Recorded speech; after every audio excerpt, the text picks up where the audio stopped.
অন্যের জন্য মরার থেকে নিজের জন্য বাঁচা অনেক ভালো। তুমি যদি গরিব হও তবে এই কথাটা মানে বুঝতে পারবে। যদি তোমার টাকা পয়সা ধন সম্পদ যদি থাকে তবেই তোমার মানুষ তোমার পাশে থাকবে বা খোঁজ খবর নেবে।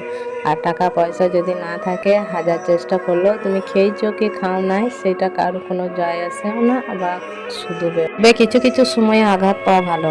আঘাত পাবে তবেই তুমি আপনজন মানুষদেরকে চিনতে পারবে যে কে সত্যিকারে আপন আর কে পর। যদি তোমার টাকা থাকে কত মানুষ খোঁজ নেবে খেয়েছো কি খাও না, তোমার আপদে বিপদে সবাই থাকবে।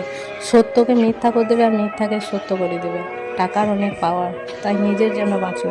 আশেপাশে মানুষ ক্ষতি ছাড়া তোমার ভালো কখনোই চাবে না। তুমি কিভাবে খালে পড়বে, তুমি কিভাবে মানুষের কাছে ছোট হবে, কিভাবে লজ্জিত হবে, মানুষ সেইগুলো চায়। কেউ তোমাকে ভালোবাসে না, এই কালে ভালোবাসার মূল্য কেউ দিতে জানে না।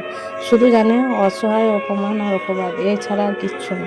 তাই এই দুনিয়া হলো স্বার্থের। বুক ভর্তি টাকা থেকে পকেট ভর্তি টাকাকে ভালোবাসে, কেউ মানুষকে ভালোবাসে না, টাকাকে ভালোবাসে।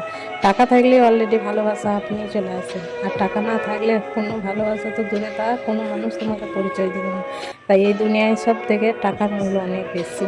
তাই তোমার মূল্যবান সময়টাকে নষ্ট করো না। এই সময়ের জন্য একদিন তুমি বসে বসে ভাববে যে আগে যদি আমি কোনো কিছু করতাম তাহলে আজকে ঠিক এই জিনিসটা এই জায়গায় দাঁড়াইতো।